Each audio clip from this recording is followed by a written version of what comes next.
Hi, everybody. Thank you for joining. It's bang on 3:30, so we will get started right away. So welcome to today's webinar. We're really pleased to see that so many people have signed up and joined us. And we're looking forward to an interesting and hopefully thought-provoking 60 minutes or so. So we've got our experts at the helm, and we'll be discussing how we can elevate the candidate experience, how our early careers teams are dealing with some of the new challenges that are arising in the space, and also unpacking what our experts are thinking on and doing on what we regard as the very important matter of diversity, equity and inclusion. So we've got some time planned in for questions at the end of the session. I can't guarantee we'll get to them all, but we'll certainly try and get through a number of them. And we might even be able to pick a few up as we go along the way. So there's an area for you to be able to add your questions on the questions button at the bottom of the screen. So I'll just kick off the introductions with myself. So I'm Nicola Tatham. I'm a chartered psychologist, and I'm the chief psychologist at Sober Assessment. I've been working in the assessment industry for close to 30 years, and I've had the pleasure of designing a number of assessments that have been used in the early careers space. So I'm going to ask my experts to introduce themselves shortly. But in the meantime, like any good webinar, we'll start with a poll. So at the screen, on the screen there, you'll see a poll has just popped up. So here we're asking you to tell us what your number one focus is for early careers hiring in 2025. So we've given you four options. 3 are pre-populated, and then the fourth represents the something else. So if you do opt for that something else, we'd love to know what that other priority is. So do add a sentence or so, perhaps describing that by clicking on the chat button. In the meantime, whilst you're filling in the poll, I'm going to ask our panelists to introduce themselves. So we'll go around the table and we'll start with, actually, I must apologise. Rebecca Foden was meant to be joining us. She was travelling back from a business event, and her plane's been cancelled or delayed. So she's tried to join from the airport, but there's too much background noise. So sadly, Rebecca's not been able to join us, but we've still got 3 speakers. And I'm going to start with Becky Brown introducing herself first, if that's okay, please, Becky. Yeah, thanks, Nick. So yeah, my name's Becky Brown. I'm the ATS platform lead at Group GTI. And I've been working in the early careers space now for nearly 13 years. I did have a bit of a career switch prior to that, but yeah, early careers for nearly 13 years. And prior to joining GTI, I was an early careers recruiter myself. So rather than being on the supplier side, I was on the employer side.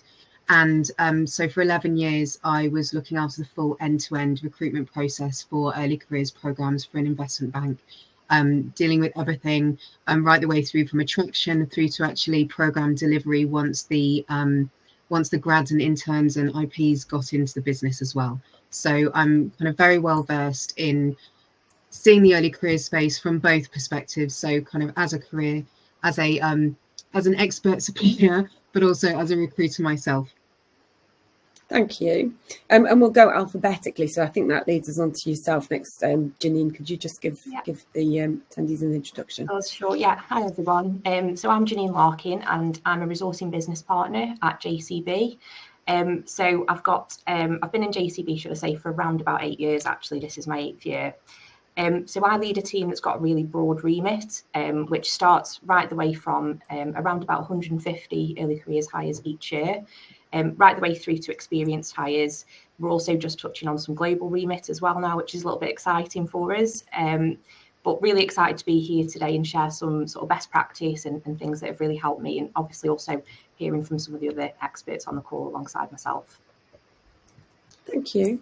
And then last but not least, Jodie, would you like to introduce yourself for us, please? Hi everyone, my name's Jodie Martin, and I work for IPG Health Medcoms as a senior talent acquisition partner, particularly or specifically in the early careers team. So I work with all things from apprenticeships, interns, and our full-time early career roles as well. And my background prior to here was working for a recruitment agency, also in the life sciences space. So I've been in that life science industry now for about 6 years. And similar to Janine, really excited to be here to share best practices and all things early careers. Fabulous, thank you. And the poll results are in, and the largest number of choices was for engaging candidates with a better candidate experience, so that's 38%, but very closely matched is the managing the use of AI in the assessment process, so that was the second choice. Oh, it's changing slightly just to throw me off as I speak. Yeah, still that in that order. And then improving diversity and inclusion is the third option there as well. And then we've got the something else, but almost selected by 11% of people. So that was really interesting and hopefully aligned. You know, that's the reason why you joined, because you saw what the agenda was going to be, and this talks to your needs for the coming year.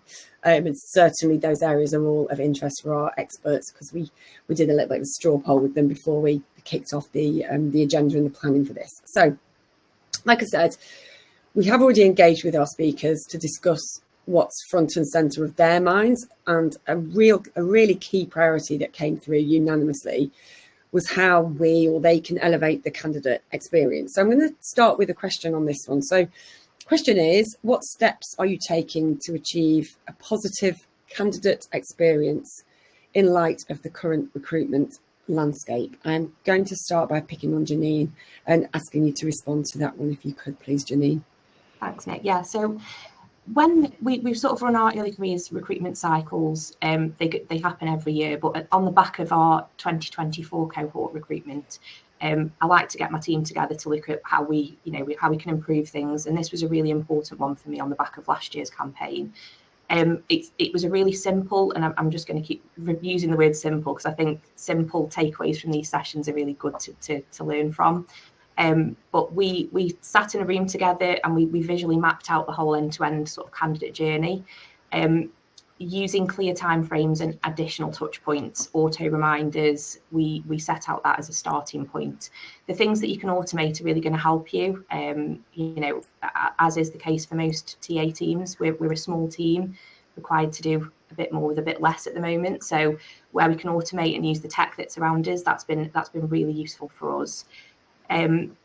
Things such as text reminders, updates when if people have been embedding in sort of auto emails from the system, that kind of thing has been really useful.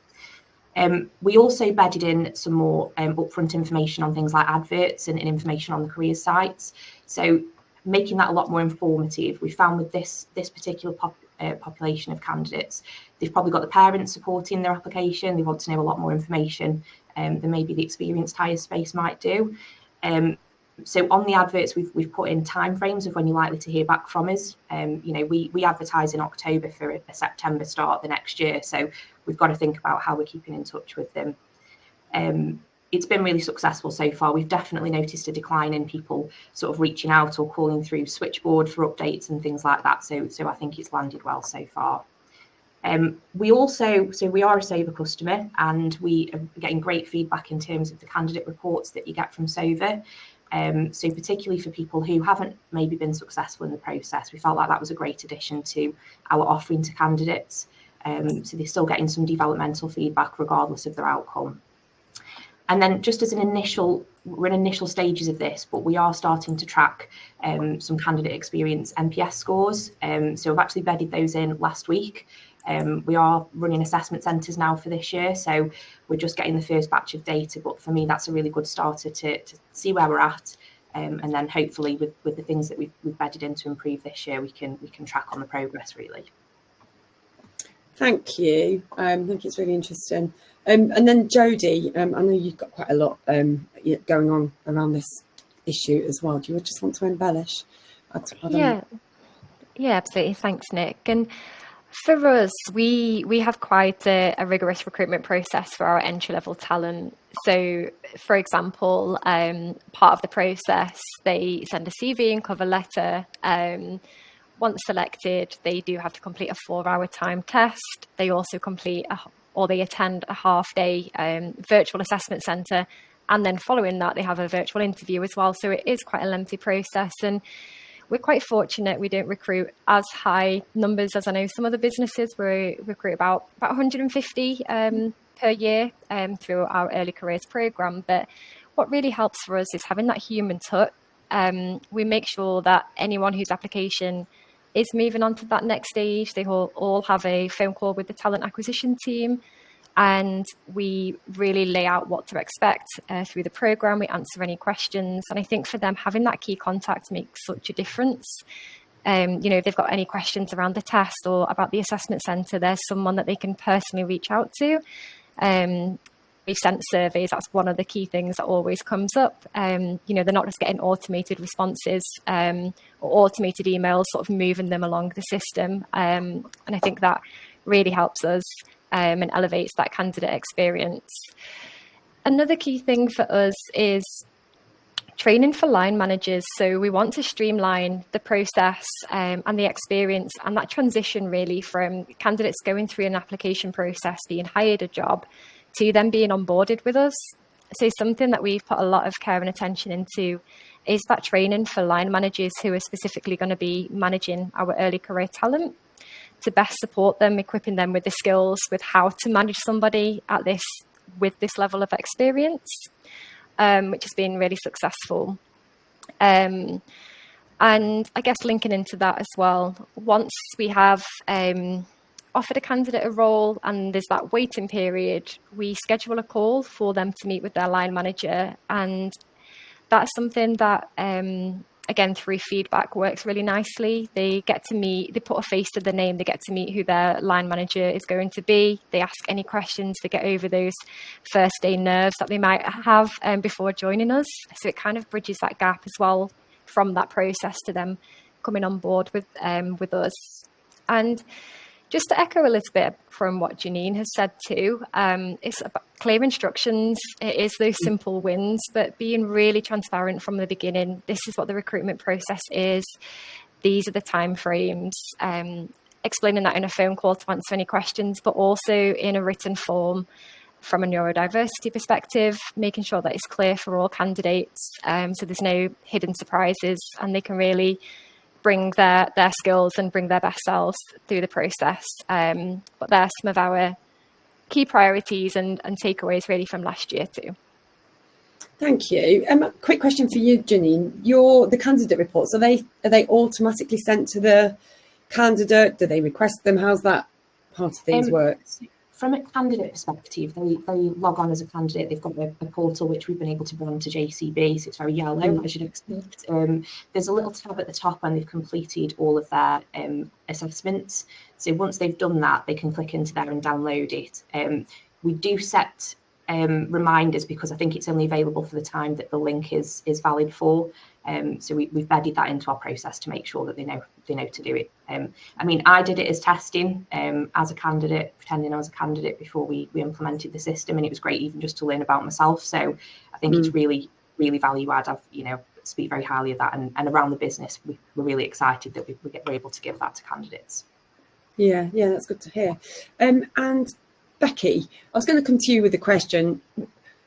Why do you think that candidate experience is so important today, and how much have you've seen this change over the last 5 years or so?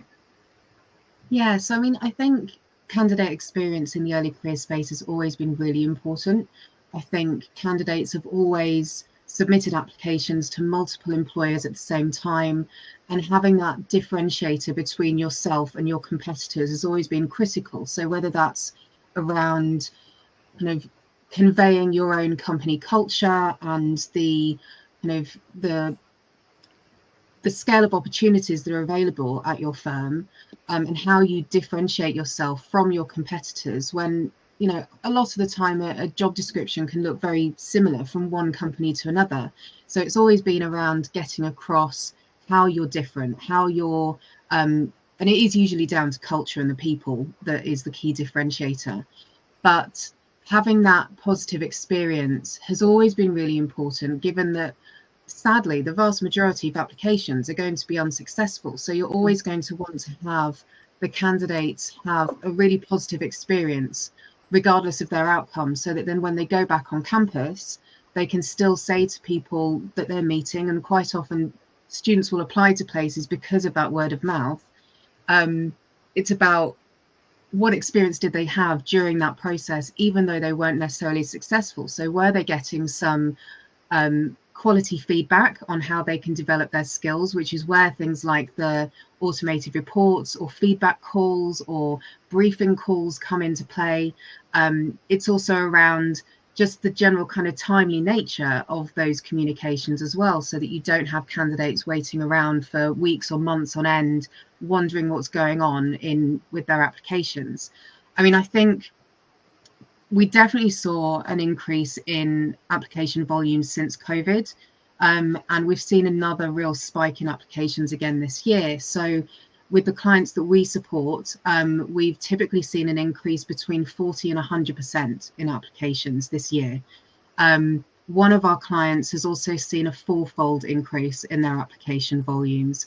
And that's not necessarily because they're doing anything different. That's just what the environment is like at the moment. We've also seen an increase in the number of reasonable adjustments that candidates have been requesting as well. So although that isn't necessarily an indication of the population, but as from the recruiter side, you're then potentially having to manually intervene with those candidates more. So then there's more of an administrative burden on the recruiters, and it's taking more time. So again, for one of our clients, the requests for reasonable adjustments that they've had have increased 30% this year. And we know that around a third of students now receive extra time in their exams at school. So I think that the frequency with which candidates then need that intervention, so whether it is additional time, whether it is any other kind of adjustments they might need for either a virtual or an in-person assessment, I think that will increase. And so I think, to Janine's point, the technology is really important. So the more you can have your technology help and support you, the better. So yes, having those automated feedbacks from assessment platforms, but it's also around having those automated communications from your ATS that are still personalized, so that, you know, from the recruiter side, you can still edit them and add additional context if you want to. That from the candidate side, it's still personalized in that it's referencing their name, their program that they've applied for, the job role location that they've applied for. So then it doesn't feel like they're just a cog in the wheel and a number of one of many, which sadly is the case, that often they are going to be one of many. And it's not necessarily to do with the number of roles that you're even filling. It can just be to do with the environment that you're hiring in, and certainly the industry that you're hiring in as well. The environment I used to hire in, investment banking, I was kind of hiring in the same numbers of Jodie, but I was still receiving kind of 6,000 applications just for a spring program, and it was incredibly challenging. Again, I was in a very small team of 3, so the technology, without that, I would have been really stuck. So the way that we are looking at Group GTI to help our clients with that is just looking at our technology and seeing how we can develop that to provide that additional service, remove more of the burden from the recruiters, so that then they can focus their efforts and time on the real value added activities, like those briefing calls, like those personalized rejection calls, which are really important when you're trying to support candidates and how they can develop themselves and, you know, back to the original point, have that nice positive experience even though they're not ultimately successful. Thank you. Yes, I think what I'm hearing, some of the themes that are coming out from that particular question are simplicity, transparency, and using technology to its best advantage, so that then you've got more time for the value add piece to create a sort of a more human touch feel to the experience for candidates. So yeah, lots of interesting themes that are coming out there. In the interest of time, I'm going to move on to our next question, though. So that's relating to how we're adapting to emerging challenges. I think we can all agree that one big emerging challenge is AI, which probably explains some of the increase that you're seeing in some of the applications, especially big in early careers hiring. So my question here is, what are our panels seeing in terms of candidates using AI in the assessment process, and what are they doing to to manage this. So I'll start with Janine again, if that's okay. So yeah, do you want to talk to me about what you're seeing in terms of candidates using AI and how you're attempting to manage that? Absolutely, yeah. So I guess just to give some context in terms of the volumes that numbers actually that we've already heard today, but yeah, from a JCB perspective, we're getting around 6,000 to 7,000 applications for our schemes, which is a great problem to have. But we from an AI perspective, there's a few different things that can kind of get in the way of us making sure we've got the right person at the end of the process. We usually find that around 50% of that 6,000 to 7,000 will go through to a video interview. So when we mapped out our process, as I mentioned at the start of the day, we actually looked at the things that we're asking candidates up front as sort of bedded in application questions. Don't want to make it a longer process than it needs to be. We used to have some free text questions in the process. We've stripped that out. We don't do that anymore because we generally got very, very repetitive answers, which you would hazard a guess are coming from similar places, your ChatGPT or other AI. So I think for us, we then filter down into a 50% pot, and then those people are sent videos, online assessments, etc. I think the biggest win that I've seen so far this year, as a team, we reviewed probably half again was a completion rate of video interviews. So I've got quite a small team. So between the 6 of us, we reviewed all those video interviews. Again, last year we were noticing we were getting very repetitive answers to questions, which would suggest that it's not authentic and something that's really important for us. And I think as in early careers space, it's not about their experience they bring in, it's about how authentic they are, what their aspirations are, and really tap into that motivation. And we probably weren't getting that as much as we'd have liked to. So we ripped up the questions we were asking on video interview, and we went completely different in terms of the questions we were asking. So we still ask around motivations for JCB as a company, and particularly the scheme they're applying for. But on the flip side, after that first question, we then go into quite reflective questions for the candidate. So questions surrounding what's been your biggest lesson so far throughout your education or college. So if you were to tap that into AI, it's probably not going to throw out something obvious, and it would probably be quite obvious to us if they'd done that. And the final question we ask is centered around somebody that most inspires you and why. So it again makes them really think about why that person's inspiring to you. And we've had some really nice answers. I think it's important to really tap into those key things for us, and we're definitely noticing more authenticity. It's important to mention though that we're not trying to trip people up here, and that's something that I'd really strongly recommend throughout any early careers process. These people need support. It might be the first time they've applied for anything, the first interview, first video interview. I certainly wouldn't want to do one of those at the moment. So we do give them instructions. So throughout the process, when they're getting sent an invitation to complete the assessment, we actually have written it in really simple terms. Whilst we know AI is around us and it's available to you, we'd strongly recommend you don't, because the questions we're asking are to get to know about you better. So I feel like with that, we've definitely seen a better kind of authenticity from the candidates, and we've really tapped into their motivations. I think it's quite visually obvious as well when you're reviewing video interviews how candidates, you can almost see sometimes a reading from the screen across. We've definitely seen a lot less of that, so that's a success for now for me. Yeah, and interesting, a couple of comments have come up on the chat as well around the fact that other people are saying that they're seeing, there's a quote here, 12% started exactly the same. 12% of the motivational questions that candidates were asked in an application form started exactly the same as for all 12% of those candidates. So yeah, I think you're not alone in that experience. We've had a question: how do you benchmark these more reflective questions in terms of indicators, and how do you ensure consistency? Is that something you're able to answer, Janine? It is, yeah. I think when you're reviewing these at volume, I'll be honest, more often than not, you get a general feel for things, but we have got a framework. I think for me, I think let's just pick the middle question that I suggested. So in terms of the middle question around what lessons have you learned, for me it's around them what makes a really good answer. So our scoring criteria is out of 5. So what would be a 5 out of 5 to me would be somebody that sort of gives us it in a star method, even just they mark out what the situation was and they can talk through, this was a situation that occurred to me, this is how it affected me, but also how they've then learned from it and what they now do differently.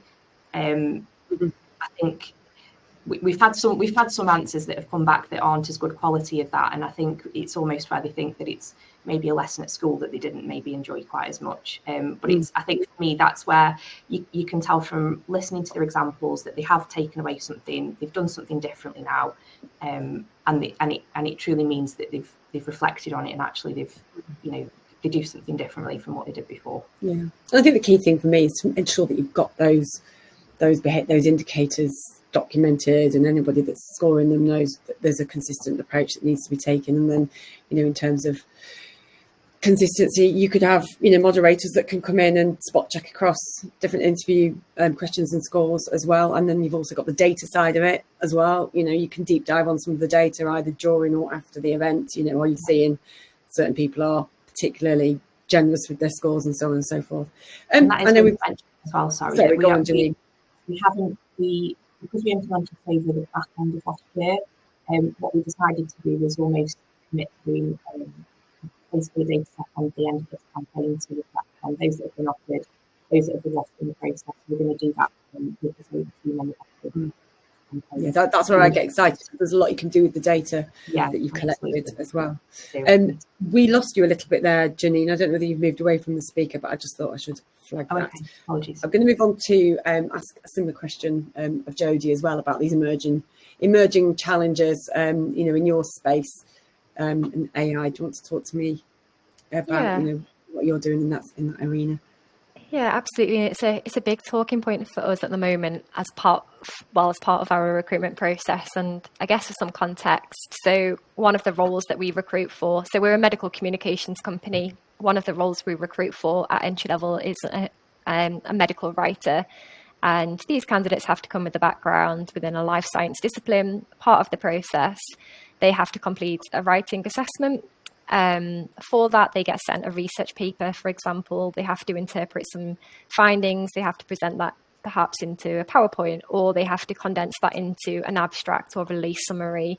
And arguably, there is potentially quite a lot in that test that they can run through AI, which is something that the team are very aware on. They try to run it through AI checkers, but how effective they are, we're not too sure. We encourage candidates not to use AI. And the reason for that, we are a progressive company where AI can support us internally. We are using AI internally, but part of our roles, because our clients are within the pharmaceutical industry and we're working on things like drug development or advancements that are highly confidential, things that are not on the market yet, we can't be using public AI features internally.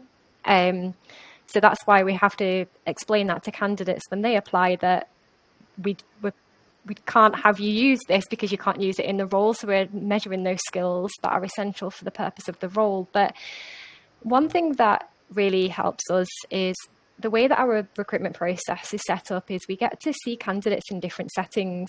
So they write a cover letter, which again is similar to yourself, Janine. We try and do that in a way that's a bit more reflective to, again, try and combat those kind of stock answers or AI answers. But they also do that written assessment. They then have the virtual assessment centre where we see them in a group task setting. They also have a one-to-one interview. And within that one-to-one interview, to have got to that stage, they must have passed that written assessment. Part of that interview process, the team will ask about that written piece. How did they interpret that data? What did they find? Did they find anything interesting, or they provoke some answers, which makes it quite apparent if they've done that work themselves or if they have relied on a feature to do that writing or interpret data for them. So I think what's really beneficial is having a process where you can see them in those different settings, and you can then try to unpick where they have potentially used AI or is any discrepancies, and you can really highlight the candidates at the end of that process. Who are strong candidates who have clearly been able to do that written piece themselves, have performed well in a group setting, and again has performed well in a one-to-one interview setting as well. Thank you. And Becky, you're sitting there on mute at the moment, so I'm going to ask you for your input to this. Now, so same question really. How are you adapting to the challenge that AI brings? What are you doing to manage it, and what are your observations? What are you seeing? Yeah, so I mean, from the supplier side, it's slightly different. It's less necessarily about kind of our attitude to AI, but how our clients are experiencing it. So, I mean, like I say, we have seen a huge increase in volumes of applications. And I think ultimately employers need to decide what their appetite is for AI and using AI. So, I mean, as Jodie was saying, if it's not allowed in your firm, then you really need to be able to convey that in the recruitment process. But, you know, if you as a firm are quite open to employees using AI for their work, then should a candidate also be able to use it in the recruitment process? And there's a real mix amongst employers as to their overall approach to AI. So, I mean, in the ISE survey from last year, like the 2024 one, there's a real variety between 43% of employers saying that they have absolutely no problem with use of AI in the hiring process, to 6% saying that they've completely banned it. And I think it's more around working out what your company's stance is going to be. How comfortable are you with candidates using AI in the process? If you are comfortable with them using AI in the process, then what does that look like? And then being really transparent with your candidates, what the expectations are. So that if you are saying to candidates that they fundamentally should not be using it at all, then if you then suspect that they are, or you find that they are, because you can even use AI to indicate whether somebody has used AI, believe it or not, it's like bot on bot. But you know, you have, if you then find that that's what they're doing in their process, then I would say that it's then legitimate to then decline them from your process, because they've fundamentally not followed the guidance that has been given.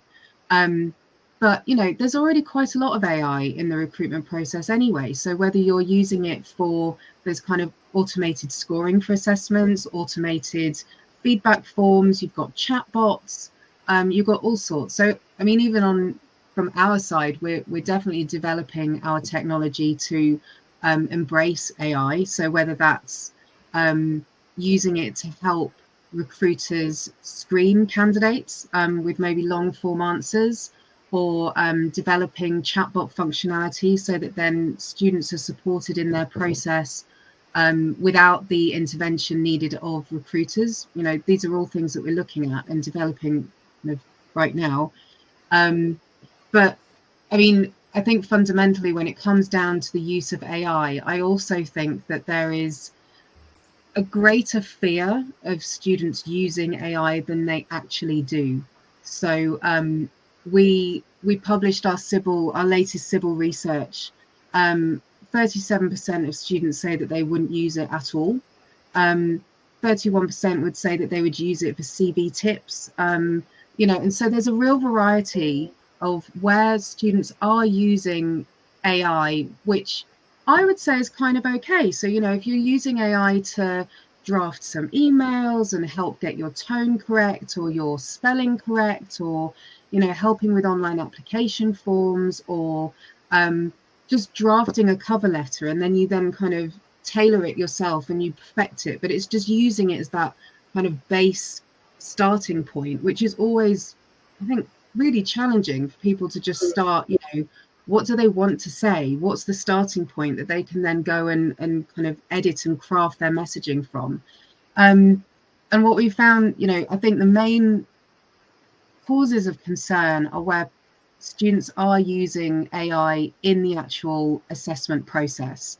So when they are using AI to essentially respond for a video interview or respond for an online assessment, I think they are particularly alarming, because then you're not getting that genuine candidate assessment. They are not presenting themselves as their authentic selves, and they're not being honest in the recruitment process. Only this week we heard from one of our clients that a candidate where one of the requirements for the role was to speak English, got all the way through to an assessment centre, turned up in person, and they couldn't speak English. And they had clearly used AI or some other kind of support or assistance through the recruitment process and had fundamentally misrepresented their skills. And of course, then it's kind of a waste of time for them and for the recruiters, and taking away a space that could have gone to another candidate. So, yeah, I think just fundamentally it's around companies deciding what it is that they are comfortable with, explaining that to the candidates so that they know what the expectations are, and if AI is okay or not, how it's then going to be assessed. And I think having, like Janine was saying, having those more kind of personalized questions are, I think, one of those areas where they're less likely to be influenced by AI. So you might be able to start a response, but fundamentally, if you're asking students to tell you about their own personal experiences or what they think, or reflecting on something that you put in front of them, you're not going to be able to generate a very generic answer from AI like you might get around, what a company does or why are you interested in the role, something like that. And I think there is an overall trend of companies moving away from virtual assessments and going back to more traditional in-person assessments, for this exact reason, that at least if you then see somebody in person at an assessment centre rather than virtually, or if you're doing a live video interview rather than an asynchronous on-demand video interview, it is then, I'd say it's slightly more reliable if you then have a recruiter or an assessor directly in front of that candidate, for them not to be able to use AI in that process. So I think we're going to see a slight shift between maybe having more AI at the early stage and the real high volume part of the pipeline, and less kind of online assessments towards the end, where it is going to be much more based on in-person events, being able to represent and assess that authentic person that's in front of you. Janine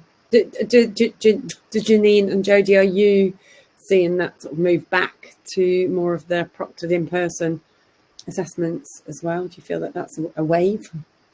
Yeah, I mean, for JCB specifically, we had to go virtual through COVID, but as soon as we could bring people back into in-person events, we did. Personally love doing them, so it's a great thing for me. But I think I agree to Becky's point that we get the opportunity then to see people in a range of activities. I think Jodie also mentioned that you get to see people in different scenarios. Sometimes we've been questioned, why do we put them in a group activity that's, the group activity we do is, they can't prep and they don't know what's coming. Again, not to trip them up, we tell them it's teamwork, that kind of thing, but it shows us a completely different side to what we get on a one-to-one basis in an interview. 9 times out of 10 they come back, they've had a really good experience nonetheless, but it's made them think way more differently than they probably anticipated on the day. But that authenticity and that sort of ability to really get to know them and see them in a range of different ways, how adaptable they are to different situations. For me, they're a lot of hard work in person, don't get me wrong, but personally and from a JCB perspective, we're more of an on-site employer, so it works for us. We get to show them the site and things like that, so it's more it kind of fits into our culture a little bit more as well that way. They get to feel that culture as part of the experience, which goes back to that first question around the candidate experience. Jodie, was there anything further go on, Becky. No, I was just going to say, I think that even though assessments may be moving back to the more traditional, it doesn't necessarily mean to be that they have to go back to how they used to. So if you've been using a virtual assessment centre platform, for example, to hold your virtual assessment centres, you can still use that technology to facilitate an in-person assessment centre. So you can still use that technology to help share the materials, give candidates, their timeline, their schedule for the day. So, you're not going to have to necessarily go back to the old days of, walking around the room with a clipboard and printing out loads of materials and making sure that everybody has enough highlighters. I mean, that's just painful, but, you're kind of then going to be going into more of a hybrid. Yeah, because I think a lot of that came from the assessment providers as a result of COVID. We had no choice but to pivot onto the virtual. So I guess now is that still fit for purpose, or do we want to be, trying to harness the best of both worlds and bring in that virtual AC piece back into the real world? But let's learn from the COVID experience and how can technology really help us? Like you say, the days of highlighter pens and lots of pencils lying around in an assessment centre and boxes of pencils, we probably don't want to go back there. Oh. I think you're all been scarred by those experiences. I know. Yeah, the clipboards. Thank you. So we'll move on to our third and final question. I've been listening to the radio today. This is a massive area of controversy at the moment, but I still truly believe that diversity, equity and inclusion is going to remain a priority for us in this space. My question to the panel is, do you have any specific goals, targets or initiatives for DEI currently, or looking ahead? And what are your plans to try and achieve them? Should we start with Jodie? Is that okay? Yeah, that's fine. Thank you. For us, it's probably going to sound quite basic, but for us, it really is having that real-time data, and it's genuinely a huge challenge for us. Our ATS doesn't record the data that we would really need, and not in the way that we need it either. So we have an EDI council. EDI is at the heart of everything we do. In terms of early careers, we're a small team of 3, and we're so passionate about the topic. We sit and we scope out our strategy for our outreach, targeting particularly universities with EDI initiatives, and we have all these plans in place, which we're carrying out. But our downside is we don't have the system yet that is collecting that data that we need. So at the point of application, we can obviously ask if obviously a candidate's comfortable sharing. We do a diversity monitoring tracker at that point, and at the point of hiring as well. So we kind of have those 2 endpoints in terms of data, but all of that in between is where we struggle and we don't track it. So in terms of, whose applications are being rejected, is there a trend between a particular underrepresented group? Is it that candidates who get to the assessment centre, there's a trend between who's successful after that assessment centre? Just so we really want to be able to pin, what is the main priority for us, and that's kind of where we're at the moment. And just to get buy-in from our stakeholders too.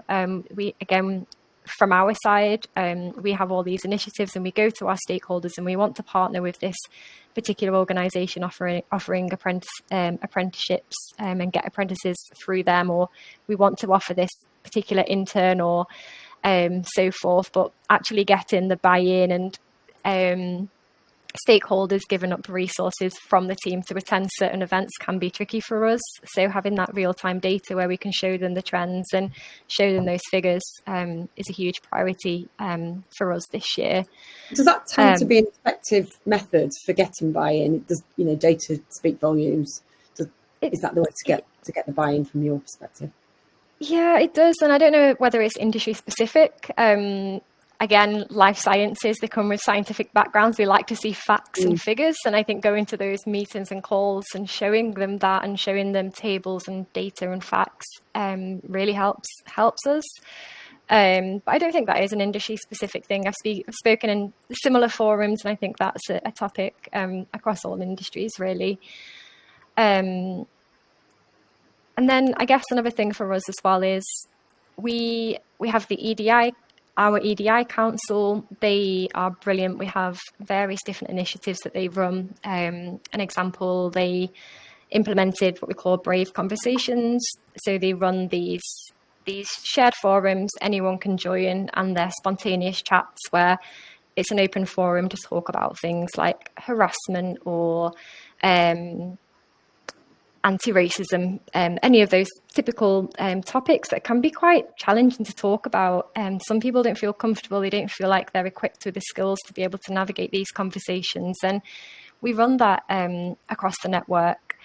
And for us, it's making sure that we're getting people from all levels attending those groups or those calls, because sometimes it's hiring managers or it's people of a certain level who feel maybe it's part of their role or they already have experience, hence why they're going to join. And sometimes our early career employees don't necessarily feel it's their place to go to them calls, or they don't know how to talk about it, and they have that barrier of going to these types of sessions. So for us, it's embedding that into our inductions, making sure they're aware that what these calls are and what these initiatives that we have, encouraging them to attend, and embedding this culture and this openness to talk about these topics across all levels. And what we've seen, and when you look at the data, the younger generations, Gen Zs, for example, one of the first questions they ask when they apply somewhere is, what's your stance on EDI? They want to know. And part of our recruitment process, the candidate, they have an open Q&A session with our current employees, and they ask them, in your team, how's the culture? What are your thoughts on EDI? So kind of going back to what I said earlier, by getting all employees comfortable with these conversations, knowing what we do internally as a business, and they can communicate that as well to candidates looking to join us, is something that we're really looking to work on and build on this year. Thank you. Janine, same question to you around if you've got any specific goals, targets or initiatives for DEI. What are you planning to do to try and achieve them? Yeah, so just to echo what Jodie said, I work in an industry where data is king, and people want to see what's the so what, I guess, if we're doing things. Something that I'm going to be really candid, we're in very early stages of, but we're really passionate about rolling out for this year for us, is going to be around social mobility. So we have started to ask questions in advance on the application for candidates, and that's one starting point. We are potentially going to look into, and it's not yet to be confirmed, so as I mentioned, really honest here, it's something that we want to adopt throughout this year, is likely to be some specific work experience around set times of the year. I think what the data is telling us so far is that we have got, where we're located is sort of Staffordshire, Derbyshire border. We recognise there's underrepresented and less socially mobile areas within those big counties. So therefore we want to make sure that locally we're doing the right thing as a large employer to give those people a fair chance to come and work here and get great opportunities. Thank you. Before I move on to Becky, there was a question aimed specifically at Jodie. I don't know if you've seen it in the channel, Jodie, but this Chloe has raised the question. You've mentioned that you have the open Q&A session. What does this look like, and in what format and time in the process?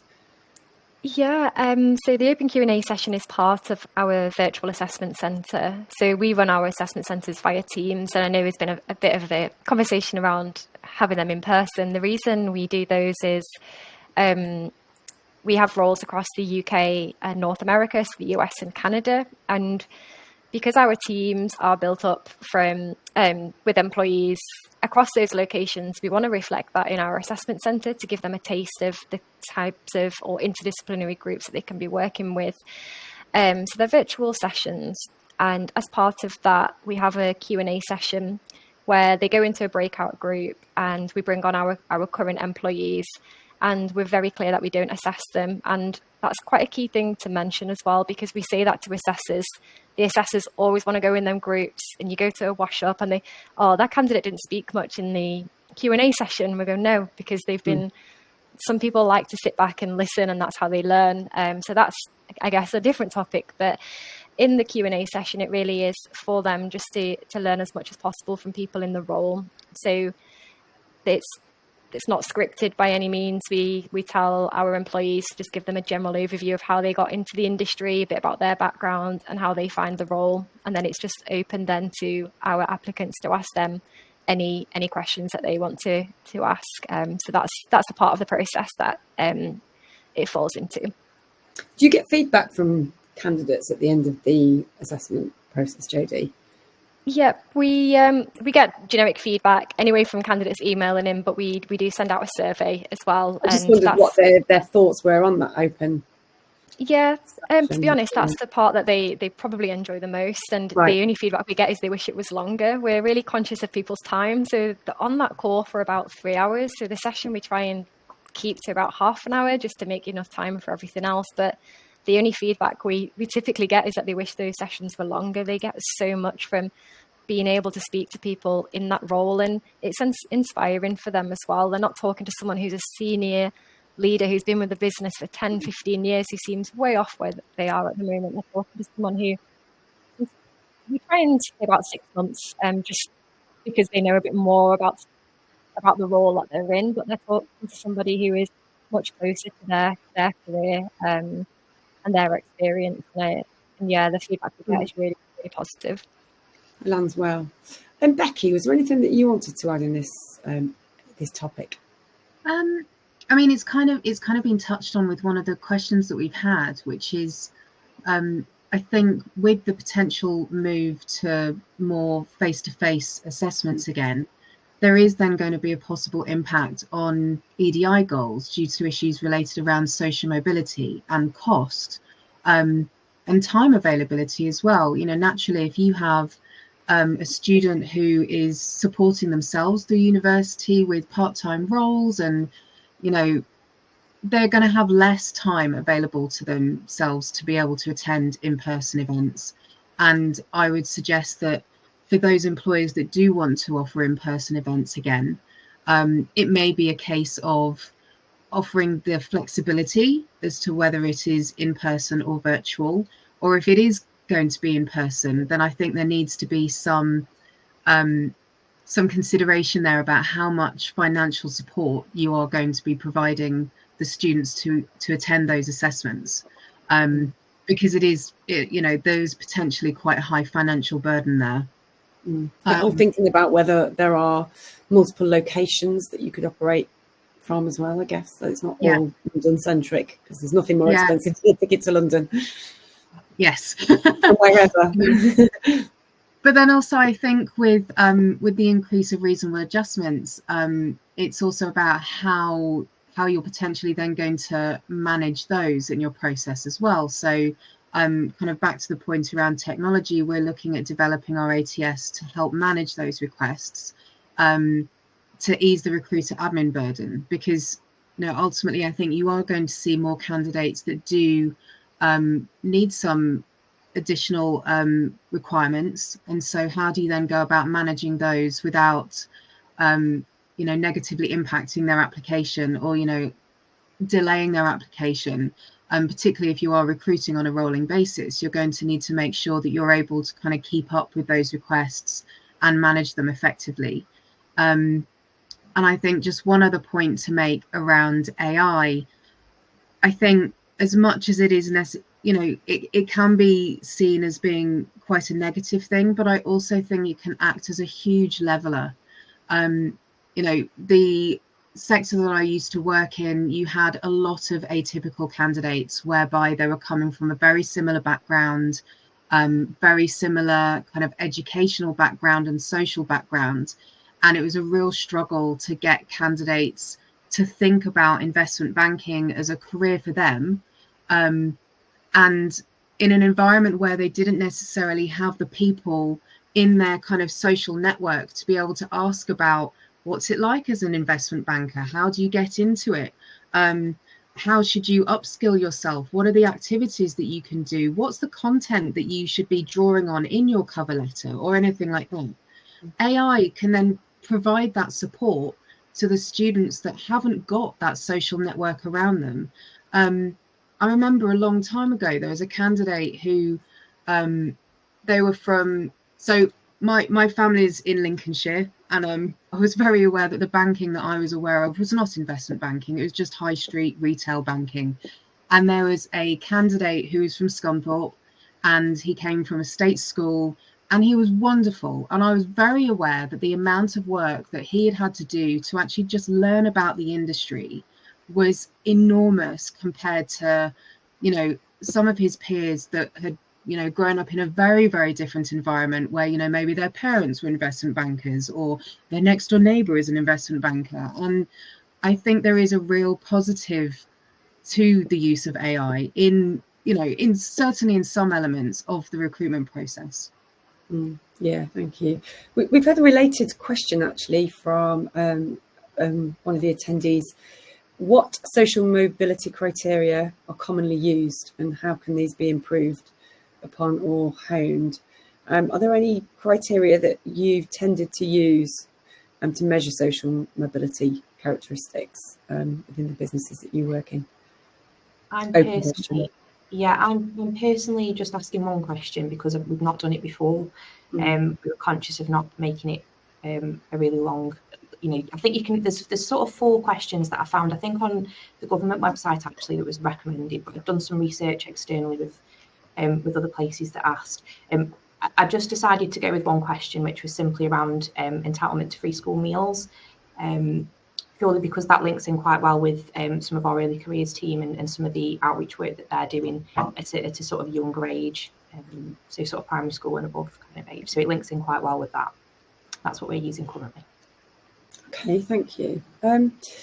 So I'm aware we've only got 4 minutes left. I think we've answered the questions. We've talked about travel and accommodation costs. Was there anything that Janine or Jodie wanted to offer? I know Becky's spoken to that one. Is there anything that anybody wants to add there?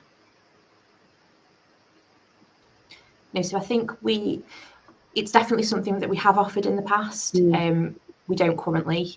It's probably a question, and it's a really good question. I think, yes, given the nature of, we ask people to do a lot, and if you're travelling we're currently based in really rural Staffordshire, so you've probably got to travel to get here.